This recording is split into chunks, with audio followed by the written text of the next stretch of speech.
سورہ قریش کی 1900 مرتبہ کی زکوٰۃ ادا ہو گئی نا؟ کتنے دن ہو گئے زکوٰۃ ادا ہوئے؟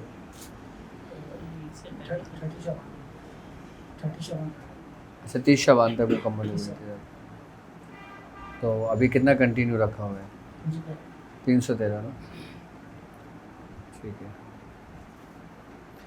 اچھا، کسی بھی صورت یا کسی بھی آیت کی جو نا دعوت دینے سے پہلے اس کو سوال کرنا پڑتا ہے. ٹھیک ہے.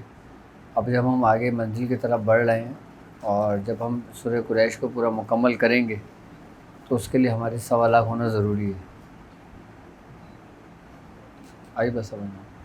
اب یا تو یہ ہے کہ ہم 1111 مرتبہ اگر 120 دن مکمل کرتے ہیں تو ہماری سوالات ہو جائے گی. 1111 مرتبہ 120 دن میں کتنے ہماری، جب ہم 1111 مرتبہ شروع کریں گے اور اس کو 120 دن مکمل کریں گے تو ہماری سوالات اسی نیت سے ہوگی کہ ہم نے دعوت ادا کرنی ہے. اس کے بعد سورہ قریش کی، اور جب ہم دعوت دیں گے پھر ہم باقاعدہ طور پہ حاضری کے اس کے طریقے کریں گے، کیونکہ اس کے لیے سوالات کا ہونا ضروری ہے. کیونکہ ابھی ہماری 1900 کی تعداد مکمل ہو گئی نا، تو اب ہم نے 120 دن 1111 مرتبہ اس کی زکوٰۃ ادا کرنی ہے. اور اسی نیت سے کہ ہم اس کے بعد میں دعوت کی طرف آگے بڑھیں گے اس کا. اور باقی پڑھائی کے دوران کوئی معاملہ، کوئی بات کسی قسم کی کچھ بھی نہیں ہوا. بس صحیح. اور کوئی سوال ہو، کوئی پوچھنا ہو اس سے متعلق ہے؟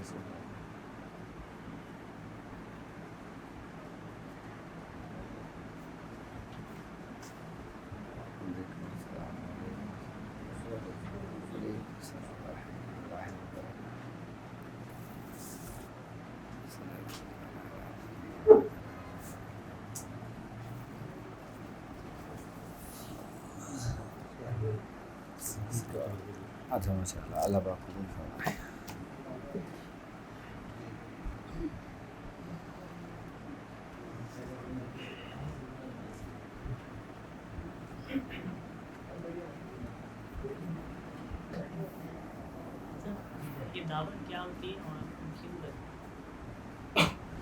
دعوت کیا ہوتی ہے اور ہم کیوں دیتے ہیں؟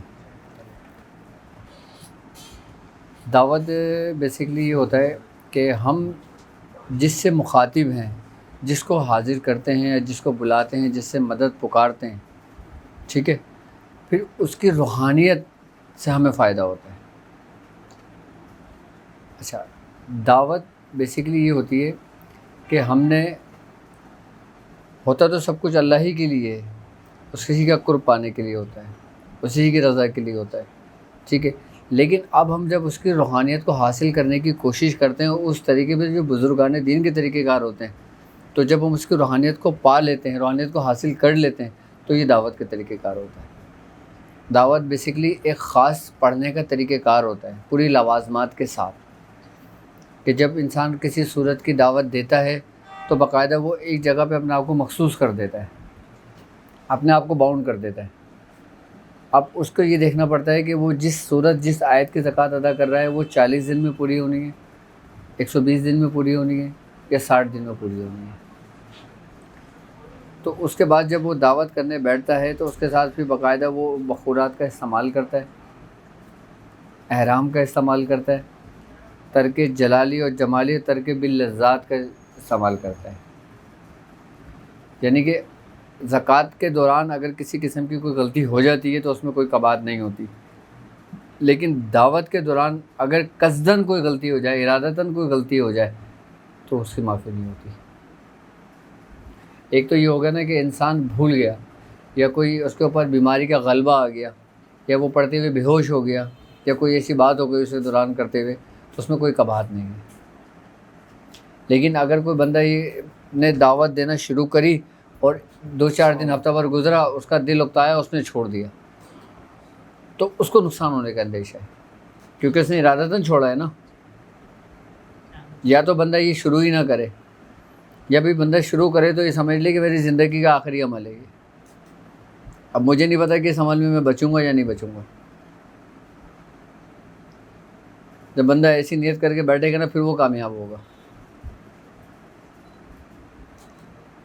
کیونکہ دعوت کے دوران جو نا جب دعوت دیتے تھے تو جب سورج غروب ہوتا تھا نا تو ہمارے کپ کپی چھوڑنے شروع ہو جاتی تھی کہ پتہ نہیں صبح ہوگی نہیں ہوگی، لیکن پھر صبح ہو جاتی تھی. اور ہم آخری ہر رات اپنا عمل یہی سوچ کے پڑھتے تھے یہ ہمارا آخری رات کا عمل ہے. تو کس طرح عمل پڑھو گے آپ؟ پوری توجہ کے ساتھ. بزرگان دین فرماتے ہیں نا کہ نماز پڑھو ایسی کہ تمہاری آخری نماز ہو. تو آخری نماز تمہاری کیسی ہوگی؟ اگر کوئی شخص تم سے یہ کہے کہ بھائی تمہارے سزائے موت ہو جائے گی، تم نے 2 نفل پڑھنا ہے، تم کیسے پڑھو گے؟ تو بزرگان دین اسی چیز سے تشبیہ دیتے ہیں کہ اگر آپ دعوت کرنے بیٹھتے ہو اور دعوت کے لیے بالخصوص ربط قائم ہونا ضروری ہے. اچھا، ربط کیسے قائم ہوگا ہمارا؟ اسی میڈیٹیشن کے ذریعے، اسی ڈاٹ کی پریکٹس کے ذریعے. جب ہم دعوت کا انتظام کرتے ہیں، اہتمام کرتے ہیں، جب ہم کسی صورت کی یا کسی آیت کی دعوت دیتے ہیں تو اس میں باقاعدہ اپنے آپ کو مخصوص کر دیا جاتا ہے. اچھا، جب میں نے دعوت دی تھی تو ہمیں تو ایک کمرے کے اندر بند کر دیا تھا. مقصد یہ ہے کہ ایک کمرے کے اندر بند تھے اور گھر سے باہر نہیں نکلتے تھے جب تک ہماری دعوت پوری نہیں ہو جاتی تھی. جب دعوت پوری ہو جاتی تھی پھر ہم باہر نکلتے تھے. اب کچھ لوگ ایسے ہیں جو کاروباری ہیں، کام کرتے ہیں، وہ دعوت صغیر ادا کر لیں. دعوت صغیر کیا ہے؟ کہ آپ اپنے دنیاوی معاملات کو بھی لے کے چل لیں، آپ اس کی دعوت بھی دے دیں. اگر دعوت کبیر کے اوپر جائیں گے آپ تو پھر آپ نے ہر چیز کو ترک کرنا ہوگا، لیکن اس کا وقت ابھی نہیں ہے. یہ شروع کی ہماری محنت ہوتی ہے، شروع کی ہماری ریاضت ہوتی ہے، اس کے بعد پھر آسانی ہو جاتی ہے. اب جن لوگوں نے آج سے 20 سال پہلے محنت کر لی ان کے کام آ رہی ہے. آپ آج محنت کر لو گے تو 20 سال بعد کس کے کام آنی ہے؟ آپ ہی کے کام آنی ہے. اچھا، ہر وقت ایک جیسا نہیں رہتا. آپ آج ترک جلالی جمالی کر رہے ہو سکتا ہے 1 سال بعد نہ کرنا پڑے، ہو سکتا ہے 3 سال کے بعد نہ کرنا پڑے،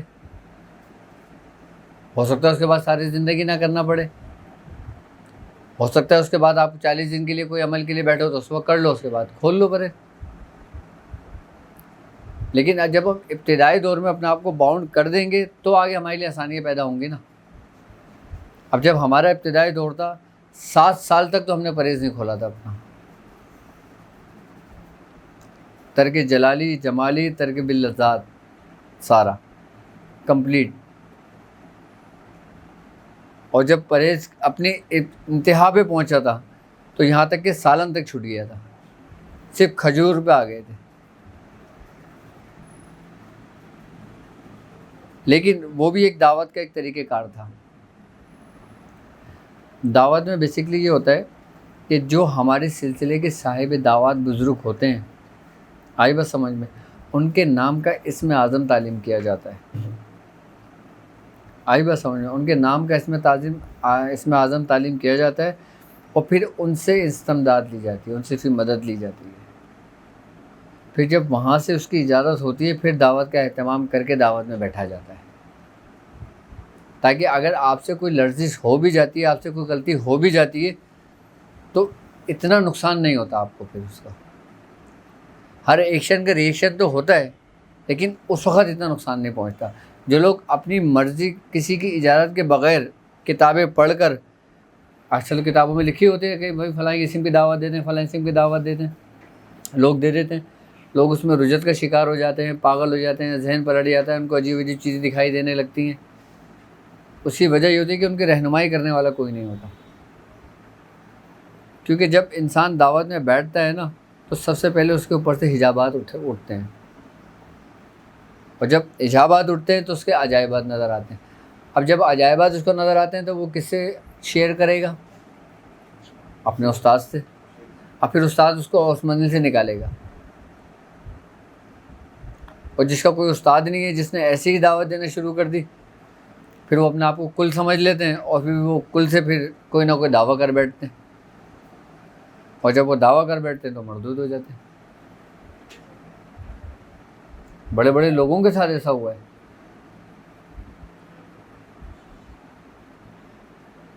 بڑے بڑے لوگوں کے ساتھ ایسا ہوا ہے، اور ایسے ایسے لوگوں کے ساتھ ہوا ہے کہ جنہوں نے دعوتیں دی باقاعدہ ان کے قلب جاری ہو گئے، اور ایسے قلب جاری ہو گئے جو اگر کسی کے قلب پہ ہاتھ رکھ دیتے تھے تو اس کا بھی قلب جاری ہو جاتا تھا، وہ لوگ گمراہ ہو گئے۔ اب یہ راستہ کتنا خطرناک ہے کہ آپ کی آخری سانس بھی آپ کو نہیں پتہ کہ آپ کو استقامت ہوگی یا نہیں ہوگی، لیکن جو لوگ اپنے بزرگان دین سے محبت رکھتے ہیں، ان کی باتوں پہ عمل کرتے ہیں، جیسی ان کو تربیت دی گئی ہے اس کے مطابق چلتے ہیں، تو وہ کبھی بھی کسی منزل میں نہیں ٹھہرتے، وہ اپنا سفر جاری رکھتے ہیں۔ دعویٰ جو ہے یہ طاقت کے زور پر ہوتا ہے نا۔ آپ جب کچھ کسی کو کر کے دکھاؤ گے اور جب آپ کی واہ واہ ہوگی تو پھر آپ کے منہ سے الٹی سے کفریہ کلمات نکلیں گے نا، پھر وہی روحانیت جس میں آپ نے کمال حاصل کیا تھا، پھر وہ روحانیت نہیں رہے گی، پھر وہ استدراجی قوت میں منتقل ہو جائے گی۔ جیسے میں نے بتایا تھا نا کہ یہ ایک اہدینہ صراط المستقیم کا وہ راستہ ہے کہ اس کے دائیں جانب کامیاب لوگ ہیں اور بائیں جانب خسارے والے لوگ ہیں۔ اب ایک راستے پہ تمہارے ساتھ شیطان بھی چل رہا ہے اور تمہارے ساتھ تمہارے اللہ کے ولی بھی چل رہے ہیں۔ اللہ تعالیٰ قرآن میں خود ہی کہہ رہا ہے، اور اللہ کے دوست وہ ہیں جو اندھیرے سے نکال کے روشنی میں لے آتے ہیں، اور شیطان کے دوست وہ ہیں جو روشنی سے نکال کے، یعنی کہ دونوں کی جنگ چل رہی ہے، اور آپ اور ہم ایک اہدینہ صراط المستقیم کے راستے پہ چل رہے ہیں۔ اب ہمارے اندر قوت پیدا ہوئی، اور اگر ہم نے میں نے آپ کو بتایا تھا کہ اگر آپ کچھ بھی کریں کبھی بھی اپنے شیخ پہ اعتراض نہ کریں۔ آپ کی گمراہی اور آپ کی بربادی کا سبب ہی آپ کی شیخ کے اوپر جب آپ اعتراض کرتے ہیں، جب آپ معترض ہوتے ہیں، تب آپ کے قلب کے اندر ایک بیج بو دیا جاتا ہے، وہ بھی شیطان کی طرف سے۔ شیطان کا یہ سمجھ لیں کہ سب سے خطرناک وار ہے یہ، کہ وہ تمہارے شیخ کے تمہیں وہ پہلو دکھانے لگتا ہے جو شریعت کے بھی خلاف ہوتے ہیں، آئی بات سمجھ میں، اور جو دوسرے اس کے بھی خلاف ہوتے ہیں۔ حضور نے اپنے ابھی رمضان میں بیان ذکر کیا تھا کہ مجذوب جو ہوتا ہے نا، وہ اسٹیٹ نہیں ہے، اسٹیج ہوتی ہے، آپ چاہیں تو اس کو پار بھی کر سکتے ہیں، ٹھیک ہے؟ جیسے راج شہباز کے اندر یہ بہت سارے ایسے مجذوب گزرے انہوں نے وہ اسٹیج کراس ان کی نہیں تو وہ بھی وہیں کھایا گیا۔ ان میں اور جو لوگ بھٹک گئے، ایک کا نام وہ لوگ کسی وجہ سے بھٹک گئے، ان میں اور ان میں کیا فرق ہے؟ دیکھیں ایک بات یاد رکھیے گا، ایک ہوتا ہے صاحب حال بزرگ، صاحب حال بزرگ، ایک حال ہے ایک کال ہے، آئی نا بس سمجھ میں۔ بزرگان دین فرماتے ہیں کہ وہ مرد قلندر ہوتا ہے کہ جس کے اوپر حال وہ حال پر غالب آئے،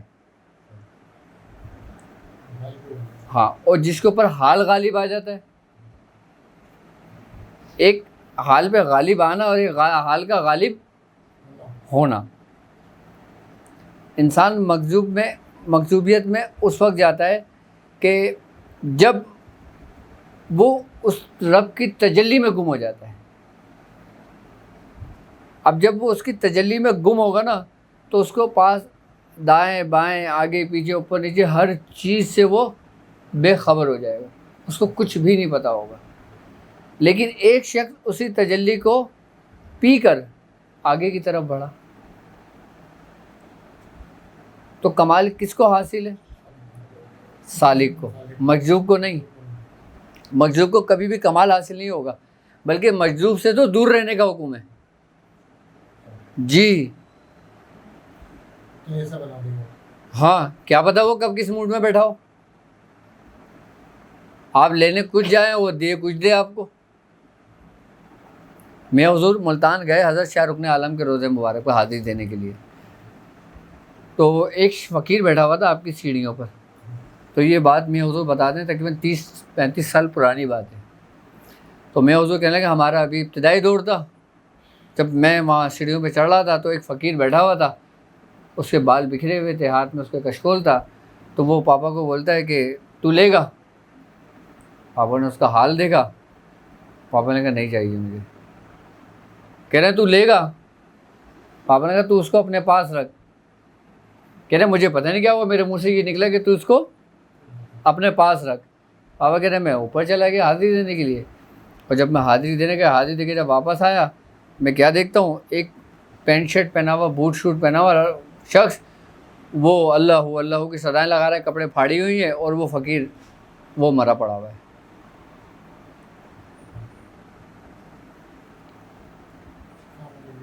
اچھا، جس طرح اس نے میاں حضور سے سوال کیا، اس نے اسی طرح اس سے بھی سوال کیا تھا. اس نے کہا اللہ دے. اس نے اس کا آخری وقت تھا، اس نے اس کو وہیں منتقل کیا، اس کی روح پرواز کر گئی اور وہ اس کے خدمت میں چلا گیا.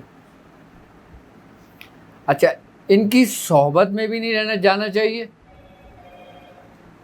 مجذوب کی منع کرتے ہیں بزرگان دین، اور ابتدائی حال میں تو یہ سمجھ لو کہ اس کے لیے زہر قاتل ہے.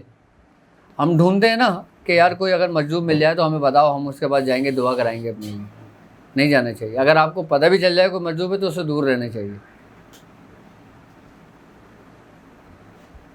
بس جو صاحب حال بزرگ گزرے نا ان کو کمال حاصل ہوتا ہے. صاحب حال بزرگ کی مثال ایسے ہے جیسے مرد کلندر کی. اچھا، مجذوب جو ہے نا وہ اپنی دنیا میں مگن ہے، اس کو دنیا سے کوئی واسطہ نہیں ہے. لیکن جو صاحب حال بزرگ ہے نا وہ دین اور دنیا روحانیت سب کو ساتھ لے کے چل رہا ہوتا ہے.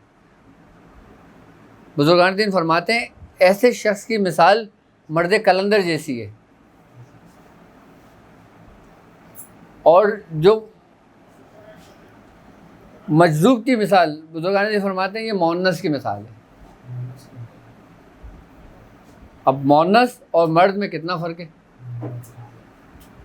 یعنی کہ وہ ختم ہو گیا، وہ اب کسی کام کا نہیں رہا، وہ کسی بھی کام کا نہیں رہا. اچھا میں آپ کو بتاؤں مجذوب کون سے مقام میں جا کر ہوتا ہے.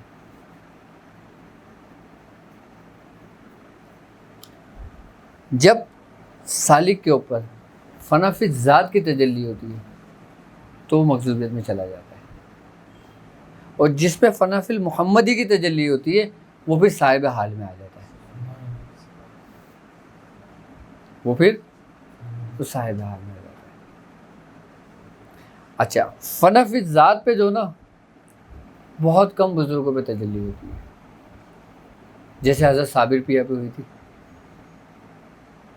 آپ 12 سال تک گلڑ کی ٹہنی کو پکڑ کے کھڑے رہے تھے کہ پورا کلیئر میں آگ لگ گئی تھی، پورا کلیئر جل گیا تھا. آپ کس میں گم ہو گئے تھے؟ فنا فی ذات میں گم ہو گئے تھے. اس وقت وہی تھا، صابر پیا نہیں تھے.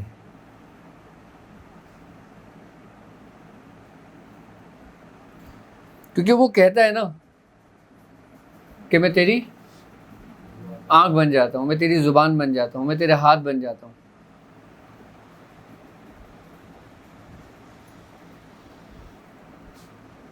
آپ جب اس حالت میں پہنچے تھے، آپ کا یہ سمجھ لیں کہ حضرت نظام الدین اولیاء محبوب الہی کا ابتدائی دور تھا اور ان کا انتہائی دور تھا. نظام الدین اولیاء محبوب الہی کا ابتدائی دور تھا اور صابر پیا کا انتہائی دور تھا. اچھا، جب حضرت بابا فرید مسعود گنج شکر رحمۃ اللہ علیہ نے آپ نے صابر پیا کے کان میں کچھ الفاظ کہے، کچھ کلمات کہے، آپ نے حق کا نعرہ بلند کیا یا ہو کا نعرہ بلند کیا اور آپ مغزوبیت میں چلے گئے. وہ کیا اسم اعظم تھا، کیا راز تھا، بابا جانتے ہیں یا صابر پیا جانتے ہیں، اور کوئی نہیں جانتا. لیکن تاریخ میں یہ چیز ملتی ہے کہ آپ نے ان کے کان میں کچھ کلمات کہے تھے. اچھا، جب نظام الدین اولیاء محبوب الہی کا دور آیا، بابا صاحب نے آپ کے بھی کان میں وہی الفاظ دہرائے، آپ کو کوئی اثر نہیں ہوا. آپ نے پھر دوبارہ وہ الفاظ دہرائے، پھر کوئی اثر نہیں ہوا۔ جب آپ تیسری دفعہ وہ الفاظ دہرانے لگے تو آپ کو الہام ہوا، ایک غیب سے ندا آئی کہ اے فرید، تم جو اس کے کان میں کہہ رہے ہو یہی اسم لے کر پیدا ہوا ہے۔ وہ صاحب حال بزرگ، ایک بندہ حال میں اور ایک بندہ قال میں، اور ان سب کی منزلیں ہی شروع شریعت سے ہی ہوتی ہیں۔ اب سورہ قریش کا جو یہ سفر چل رہا ہے، آئی بس سمجھ، یہ انہی بزرگان دین کی تربیت ہے، انہی کا ایک رستہ ہے سلوک کا، لیکن یہ اتنا آسان اور سہل کرا ہوا ہے خاص کر خاندان قادریہ کے بزرگان دین نے، سرکار غوث پاک کی وجہ سے، کہ اس میں لرزش ہونے کا خدشہ کم ہوتا ہے۔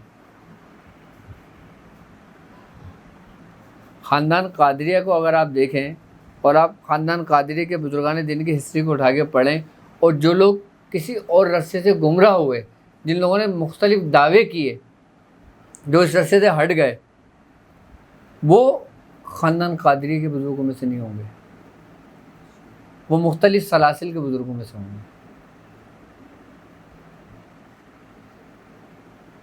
وہ مختلف سلاسل کے بزرگوں میں سے ہوں گے۔ خاندان قادریہ کی تو باقاعدہ بزرگان دین نے دعائیں مانگی ہیں کہ ہمارا حصہ خاندان قادری ہو، ہمارا حصہ قادری ہو، کیونکہ یہ وہی سفر ہے کہ جس میں ڈر اور خوف نہیں ہے، کیونکہ ہمارے رہبر، ہمارے رہنما کون؟ محبوب سبحانی میرا حضرت سیدنا شیخ عبد القادر جیلانی رضی اللہ تعالیٰ۔ کیوں؟ کیونکہ میاں حضور کو جو فیض ہے، فیض باطنی جو ہے، وہ سرکار غوث پاک سے۔ آپ کو ظاہری فیض تو مداریہ خاندان کا ہوا تھا، آپ کی ظاہری تربیت تو مداریہ خاندان کی ہوئی تھی، لیکن آپ کی باطنی تربیت اور باطنی فیض جو ہوا تھا وہ محبوب سبحانی سے ہوا تھا۔ باطن انسان ہمیشہ اپنا پوشیدہ رکھتا ہے، ظاہر تو لوگوں کو پتہ ہوتا ہے۔ اب میاں اپنے آپ کو دنیاوی معاملات میں ایسے الجھا کے رکھتے ہیں کہ کسی کو کچھ پتہ ہی نہیں ہوتا، اور جو لوگوں کو چیخ چیخ کے بتا رہے ہوتے ہیں وہ خالی برتن ہوتے ہیں۔ شیر کی جو نسل ہے وہ شیر ہی پیدا ہوگا نا،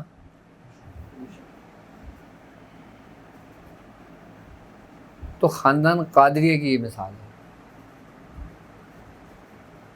اس میں کبھی بھی یہ ڈر و خوف نہیں ہے، اور اس میں رجت کا بھی اتنا خدشہ نہیں ہے۔ اچھا، دعوت ایک ایسے طریقے کار ہوتی ہے کہ جب سالک اپنی منزل کا سفر کرتا ہے تو دعوت اس کو دینے کا باقاعدہ حکم دیا جاتا ہے۔ جب وہ کسی چیز پہ ریاض کر رہا ہوتا ہے، ریاضت کر رہا ہوتا ہے، تو وہ آگے کا سفر کر رہا ہوتا ہے۔ اب جب وہ آگے کا سفر کر رہا ہوتا ہے نا، تو اس کے اوپر جب اسرار کھلتے ہیں، جب وہ کشف و کرامت کی منزل سے گزرتا ہے، تو اس سے بہت ساری باتیں ایسے سرزد ہونے لگتی ہیں جو انہونی ہوتی ہیں۔ جس کو کوئی کہتا ہے کہ یہ کرامت ہے، جس کو کہتا ہے کہ یہ فلاں، اگر وہ اس میں ٹھہر جاتا ہے، اگر وہ یہ کہتا ہے کہ ہاں یہ میں نے کیا ہے، تو وہ سمجھ لیں کہ اس کی منزل اسٹاپ ہو گئی ہے۔ اور اگر وہ یہ گمان کرے، یہ خیال کرے کہ جو کچھ بھی ہو رہا ہے یہ سب کچھ اللہ ہی کی طرف سے ہو رہا ہے، اگر سالک اپنا سب کچھ تقدیر پہ لوٹائے تو وہ کامیاب ہے، اور اگر تقدیر پہ نہیں لوٹاتا، تقدیر پہ ایمان لانا نہ لانا بھی کفر ہے۔ یہ بھی تو دعوت یہ سمجھ لیں کہ اس رستے کا ایک حصہ ہے۔ اس میں جب اس سفر میں انسان چل رہا ہوتا ہے، اچھا دعوت بیسیکلی اس لیے دی جاتی ہے، اس لیے کرائی جاتی ہے کہ جو روحانیت ہوتی ہے، جو پڑھ رہا ہوتا ہے نا، وہ روحانیت اس پڑھنے والے سے مانوس ہو جائے۔ پہلے 70 مرتبہ پڑھی تھی، پھر 313 مرتبہ پڑھی، پھر 1111 مرتبہ پڑھی، پھر 1900 مرتبہ پڑھی. کیوں پڑھی؟ صرف اس لیے کہ سورہ قریش کی روحانیت آپ سے اور آپ سورہ قریش کی روحانیت سے مانوس ہو جائے. جب ہم کسی چیز کی تکرار کرتے ہیں، کسی چیز کا ذکر کرتے ہیں، تو اس کا اثر ہم پر ہوتا ہے یا نہیں ہوتا؟ بالکل ہوتا ہے. اب جب اس کا اثر ہم پر ہوتا ہے، جب اس کا اثر ہمارے اندر ٹھہرتا ہے، پھر جب ہم دعوت کا سفر کرتے ہیں نا، تو وہ ہماری کامیابی کا باعث بنتی ہے. اچھا، اس میں ایسا کچھ بھی نہیں ہوتا. اس رستے میں اگر تم نے قدم رکھا اور اس رستے میں اگر تمہاری موت واقع ہو جاتی ہے، تو یہ بھی ایک شہادت کا درجہ ہے.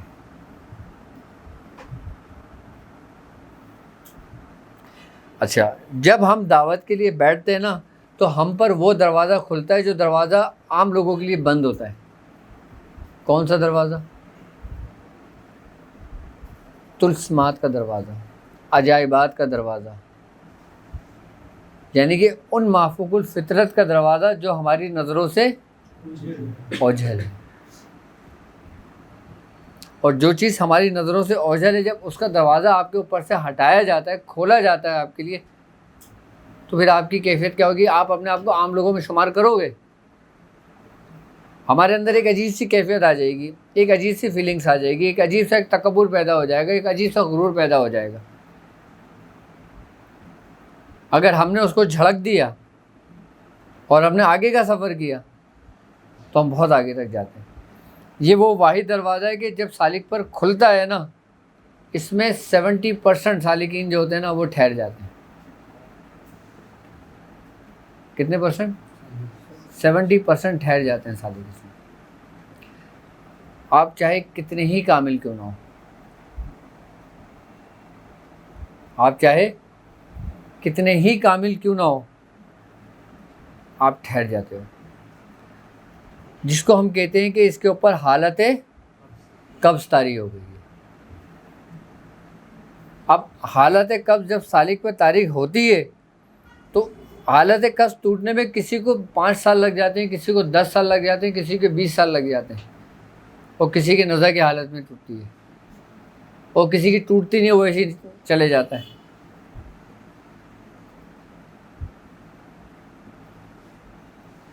لیکن طاری ضرور ہوتی ہے. اور یہ دروازہ کب کھلتا ہے؟ کہ جب آپ دعوت کی صورت میں یہ دروازہ کھٹکھٹاتے ہو. بھائی آپ دستک دو گے، کوئی پوچھے گا تو صحیح نا کون ہے؟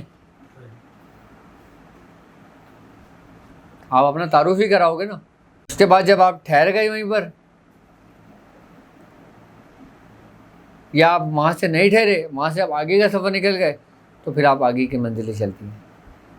ہم سمجھتے ہیں کہ یہ دروازہ کھلنے کے بعد یہ کل ہے، یعنی کہ یہی سب کچھ ہے. کیونکہ جب انسان اپنی زندگی میں کچھ ایسی چیزوں کو دیکھتا ہے جس سے پہلے اس نے کبھی نہیں دیکھی ہوتی، جب وہ ایسی مخلوقات کو دیکھتا ہے، ایسی مخلوقات سے باتیں کرتا ہے، ایسے مخلوقات سے کام لیتا ہے، ایسے مخلوقات سے کام دیتا ہے، تو یقیناً وہ عام لوگوں میں سے تو نہیں رہا، عام سے خاص میں آ گیا نا. اب وہ خاص ہی رہے گا اس وقت تک جب تک وہ اس منزل میں. اچھا، کچھ پیران و زام ہوتے ہیں جو اپنے شاگردوں کو، اپنے مریدوں کو چھوڑ دیں گے، چلو اس کو بھی یہ سفر کر لینے دو، بھی اس کو ٹھہرنے دو. جب وقت آئے گا کہ اس کو یہاں سے نکال کے خاص سے خواص میں لے آئیں گے. اچھا، جن کو ٹھہرایا جاتا ہے نا، ان کو پھر پوری منزلیں وہیں کی طے کرائی جاتی ہیں، کہ جس کو ہم کہتے ہیں کہ انسان ہر چیز کے رستے سے جب آشنا ہو جاتا ہے، یعنی کہ اس کے ذریعے پھر جادو کا بھی علاج کر لیتا ہے، ہر چیز کا کام کر لیتا ہے. اچھا، یہ سارے رستے کھلنے کے بعد بھی علاج وہ ترتیب اور طریقے سے ہی کرے گا. یہ نہیں سے پڑھ کے دم کرا وہ ٹھیک ہو گیا. اگر پڑھ کے صرف دم کر ٹھیک کرا تو ایسے ہمارے بہت سارے بزرگان دین گزرے. ہمارے دادا میاں تھے،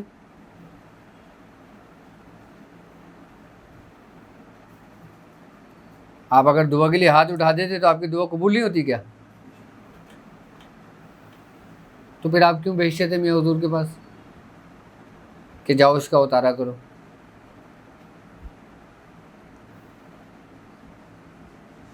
اچھا، یہ سلسلہ پتہ ہے کہاں سے شروع ہوا تھا؟ جب شیطان کسی شخص کو پوری طریقے سے گھیر لیتا ہے، آئی بات سمجھ میں، اور اس کو اس طرح گھیر لیتا ہے کہ اس کے اوپر اپنا پورا شہر اس کو اپنے کنٹرول میں کر لیتا ہے، آئی بات سمجھ میں، اور پھر وہ شخص ہتھیار ڈال کے اللہ سے مدد طلب کرتا ہے. وہ تو مسبب الاسباب ہے نا، وہ سبب ہی پیدا کرے گا نا کچھ. تو اس نے اپنے ہی بندے کی ڈیوٹی لگائی ہوئی جن کا نام ہے حضرت خضر علیہ السلام، جن کا کوئی وارث نہیں ہوتا، میں ان کی بات کر رہا ہوں.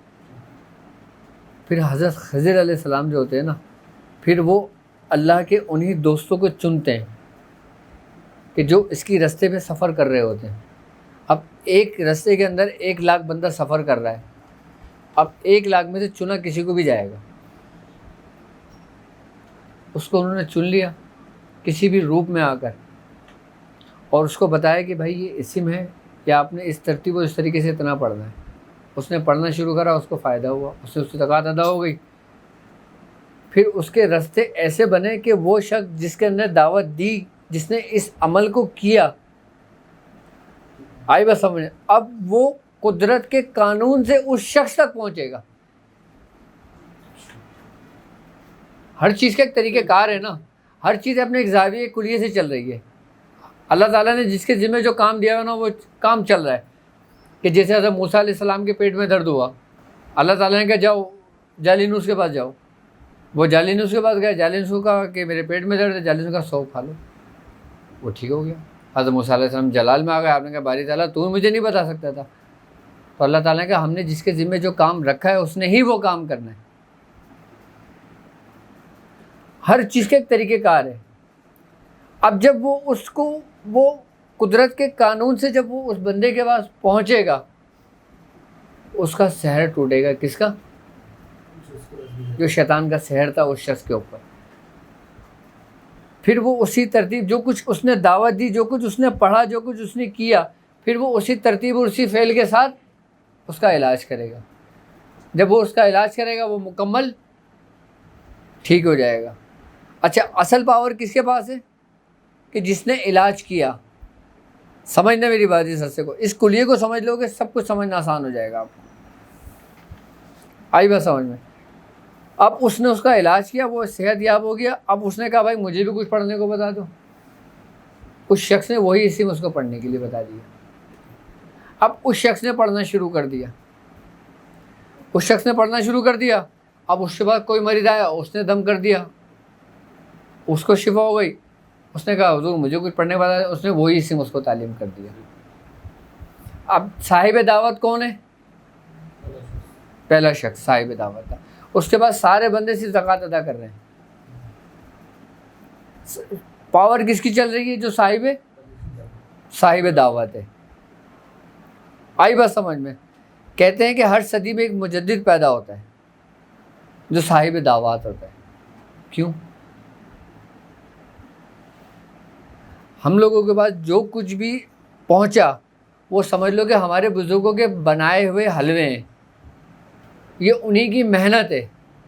ہم لوگ تو صرف کھا رہے ہیں، ورنہ ریاضت محنت ہے ہم لوگوں کی نہیں ہے. ورنہ جتنا ہم لوگوں کو پھل ملتا ہے، جتنی ہم لوگوں کو صلہ ملتا ہے، اگر اس صلے کے لیے اس محنت کو دیکھا جائے نا، وہ محنت نہیں ہے آپ کی. تو یہ کس کا کمال جا رہا ہے؟ جو صاحب دعوت ہے. اس ترتیب اور اس طریقے سے وہ سلسلہ پورا چلتا گیا اور یہاں تک آ پہنچا.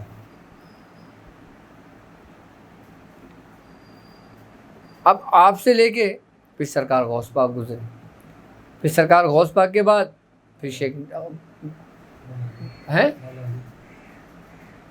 پھر یہ سلسلے پورے چلتے ہوئے چلے آ گئے.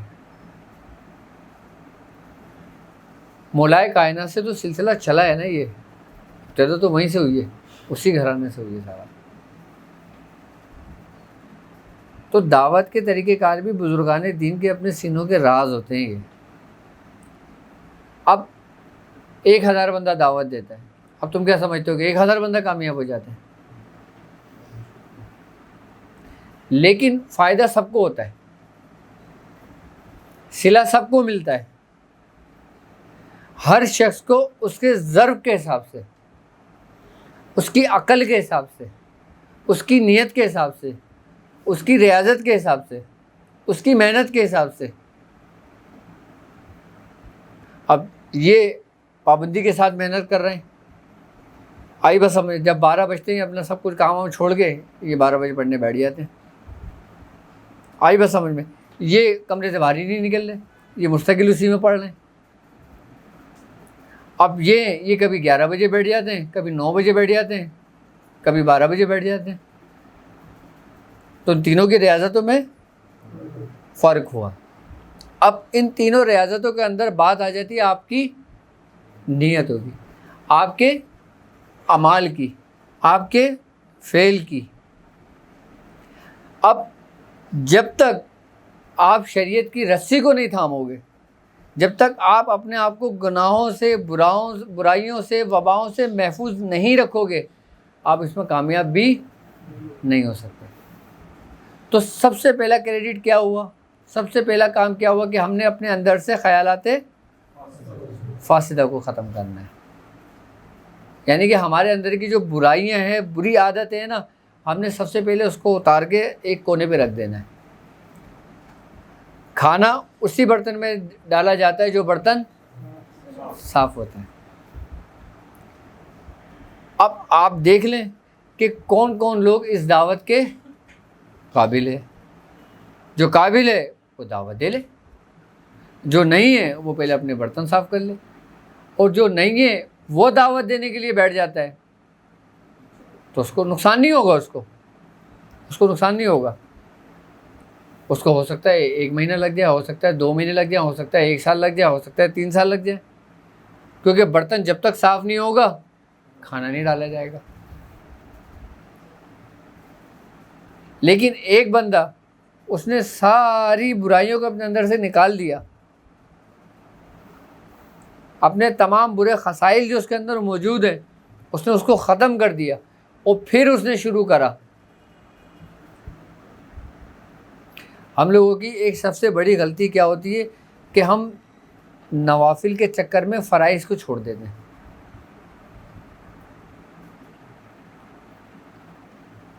ہم نوافل کے چکر میں فرائض کو چھوڑ دیتے ہیں۔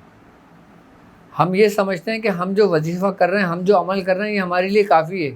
ایسا نہیں ہے۔ دیکھو، جو تم عمل کر رہے ہو، جو تم نوافل پڑھ رہے ہو، جو تم نفلی عبادتیں کر رہے ہو، آئی بس سمجھ تم اپنی مرضی سے کر رہے ہو، تمہیں اس کا حکم نہیں ہے۔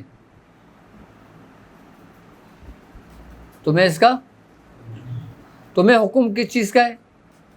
جو فرائض ہیں۔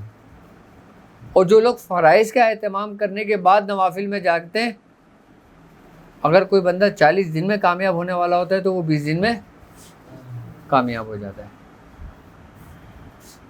ایسا اکثر و بیشتر دیکھنے میں آیا ہے کہ ہم 120 مرتبہ سورہ مزمل روز پڑھ رہے ہوتے ہیں، کیا؟ اور پابندی کے ساتھ پڑھ رہے ہوتے ہیں، اور فخر محسوس کر رہے ہوتے ہیں اپنے اوپر کہ ہم نے 120 مرتبہ روزانہ پڑھ رہے ہیں، اور ہمیں پڑھتے ہوئے 1 سال ہو گیا۔ لیکن کچھ فرائض پڑھ لیتے ہیں، کچھ فرائض سے غافل ہو جاتے ہیں۔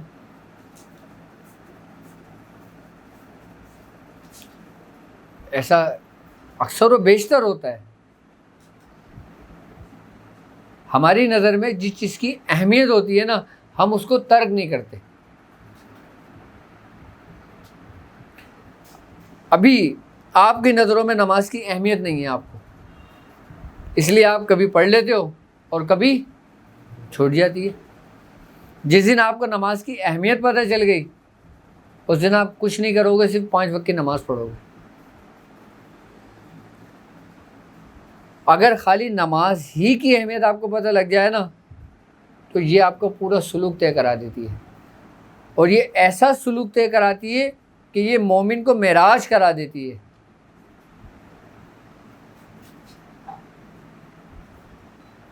صرف اگر آپ کو اس کی اہمیت پتہ چل جائے۔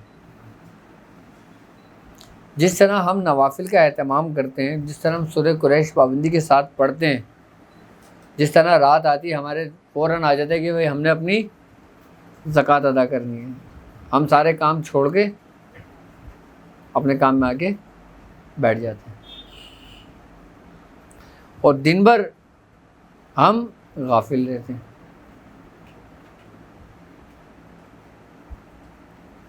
ہم نے غافل نہیں ہونا۔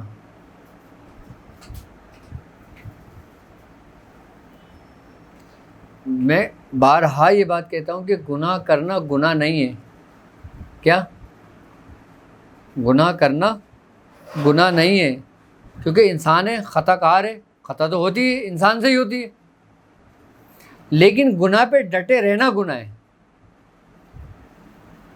ایک بزرگ فرماتے ہیں کہ میں نے ایک گناہ سے 70 دفعہ توبہ کری، پھر مجھ سے گناہ ہو جاتا تھا،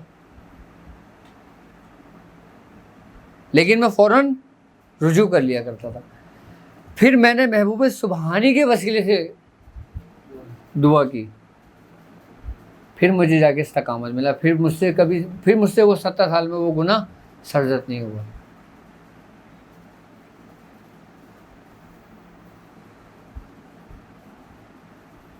بھائی گناہ ہم سے نہیں ہوگا، خطا آپ سے نہیں ہوگی، ہم سے نہیں ہوگی تو کس سے ہوگی؟ صرف اور صرف نبی معصوم ہے۔ باقی اولیاء کرام کی اگر ہم بات کرتے ہیں، اس سفر کی اگر ہم بات کرتے ہیں، تو یقیناً لرزش، خطا ممکن ہے۔ کوئی ولی یہ نہیں کہہ سکتا کہ میں گناہوں سے پاک ہوں یا مجھ سے کوئی خطا سرزد نہیں ہو سکتا۔ کسی نے بھی دعویٰ نہیں کیا یہ، یہاں تک کہ محبوب سبحانی نے بھی دعویٰ نہیں کیا۔ آپ سے بڑا مقام ولیوں میں کسی کا بھی نہیں ہے۔ تو اب آج کے ولی کیوں کہتے ہیں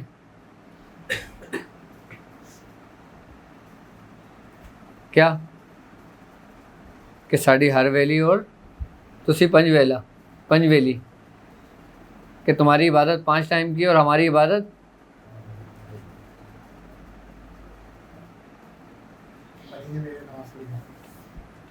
ہے۔ ہاں،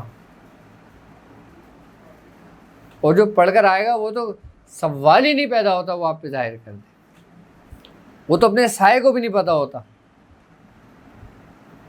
وہ تو اس کے اپنے آپ کو بھی نہیں پتا ہوتا کہ کب روح اس کی پرواز کر جائے، کہ جب روح اس کو وہ مشاہدہ دکھاتی ہے تو اس کو پتہ لگتا ہے کہ میں ہوں یہاں، ورنہ اس کو بھی نہیں پتا ہوتا۔ اچھا ایک بار یاد رکھنا، سالک کو اپنی منزل کا نہیں پتا ہوتا، ہاں، اپنے مقام کا نہیں پتا ہوتا، ہاں، اس کا مقام، اس کی منزل یا تو وارد اس کے مریدوں پہ ہوتی ہے یا پھر اس کے شیخ پر ہوتی ہے، ورنہ اس کو خود کو نہیں پتا ہوتا۔ لیکن آپ دیکھ لو آج کل میں کہ اگر کسی کا نام لکھتے ہیں تو پہلے تو لکھا جاتا ہے کہ وہ کیا، پیر طریقت، پیر شریعت، پیر حقیقت، پیر معرفت، پیر ویدانیت، سارے القابات اس کے اپنے نام کے آگے ہیں۔ تو بھائی اپنے شیخ کے لیے بھی کوئی القابات چھوڑ دو۔ ہاں، آپ یقین کرو کہ میں نے میاں حضور کو خود اپنا نام لکھتے ہوئے دیکھا ہے، خادم الفقراء۔ میں نے ہمیشہ میاں حضور کو یہ لکھتے ہوئے دیکھا ہے کہ میاں حضور جب کسی کو کچھ لکھ کے دیتے تھے نا عمل، تو یہی لکھتے تھے۔ اور آج میاں حضور کے ہی مرید، میاں حضور کے شاگرد استاد العالمین بنے ہوئے،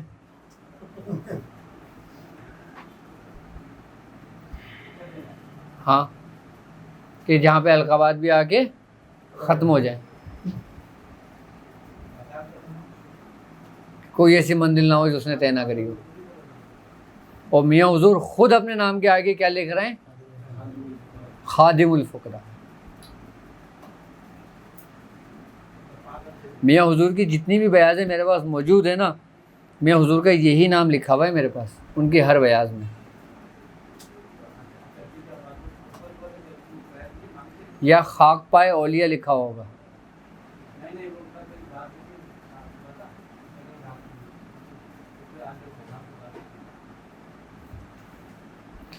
تو یہیں سے جو نا ہمارے پھر معاملات میں خرافات پیدا ہونا شروع ہو جاتے ہیں، خرابیاں پیدا ہونا شروع ہو جاتی ہیں۔ دعوت دینے سے پہلے اپنے آپ کو تیار کرو۔ آپ نے اس 4 مہینے میں اپنے آپ کو تیار کرنا ہے۔ کیسے تیار کرنا ہے؟ اپنا تجزیہ کرنا ہے ہر دن کا، کہ جس طرح اگر تمہاری پرچون کی دکان ہے، تم روز کا سیل کا حساب لکھتے ہو نا اپنے پاس کہ آج اتنی سیل ہوئی ہے، اتنا خرچہ ہوا ہے، اتنی سیل ہوئی ہے، اتنا خرچہ ہوا ہے پورے مہینے کا پابندی کے ساتھ، اسی طریقے سے تم اپنے دن کا حساب کتاب نکالو کہ تم نے کیا کھویا اور کیا پایا۔ یعنی کہ تم سے آج کوئی ایسی بات سرزد تو نہیں ہوگی جس سے کسی کا دل دکھاؤ یا کسی کی دل آزاری ہوئی ہو، یا تمہارے اندر کوئی ایسی غلط تم سے خطا ہو گئی ہو، یا تم سے کوئی گناہ سرزد ہو گیا ہو۔ پورا دن گزارو اور رات میں اس کا تجزیہ کرو۔ آئی بات سمجھ میں؟ اس ترتیب و اس طریقے سے آپ تمہارے 40 دن مکمل نہیں ہوں گے، تمہارے اندر کیفیتیں بدلنے شروع ہو جائیں گی۔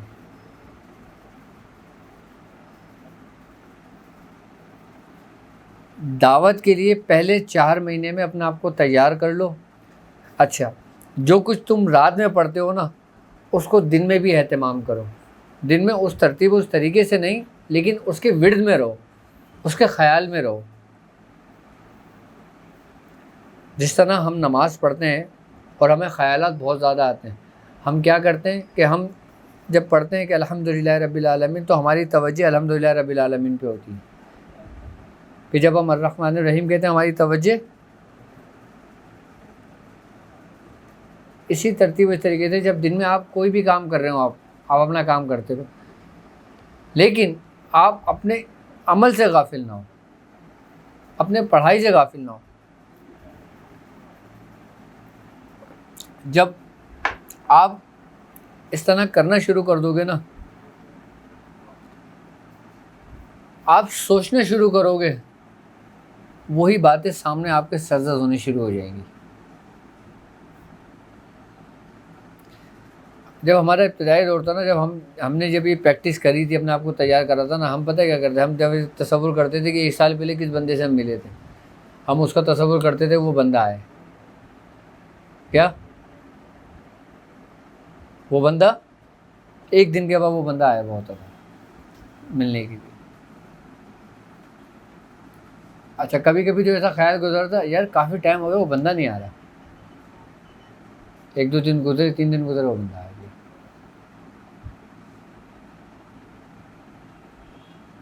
اللہ تعالیٰ نے آپ کے دماغ کو، آپ کو ایسا بنایا ہے کہ آپ نے کوئی چیز ایک دفعہ دیکھ لی، یا ایک دفعہ سن لی، یا ایک دفعہ آپ نے اس پہ توجہ کر لی، چلو بھی توجہ کو بھی ہٹا دو آپ، پھر وہی سب کچھ آپ کی میموری کے اندر سیو ہو گیا۔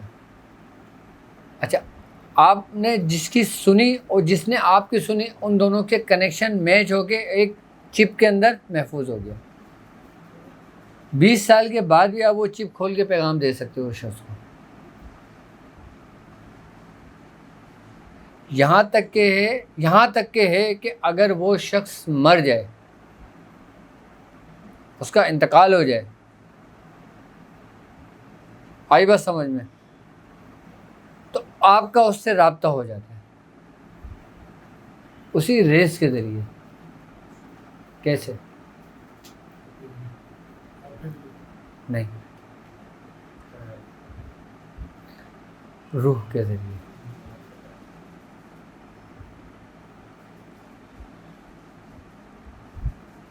کیونکہ ہمارے دماغ کو اللہ رب العزت نے ایسے بنایا اور ایسی قوتیں اس میں رکھی ہیں نا، کہ جو نہ تو فرشتوں میں، نہ جناتوں میں، اور نہ شیاطین میں تو خیر ہے ہی نہیں، اس میں تو سارے خرافاتی ہیں۔ اور جس عروج پہ روحانیت ہے، اسی عروج پہ شیطانیت بھی ہے، یہ بھی یاد رکھنا۔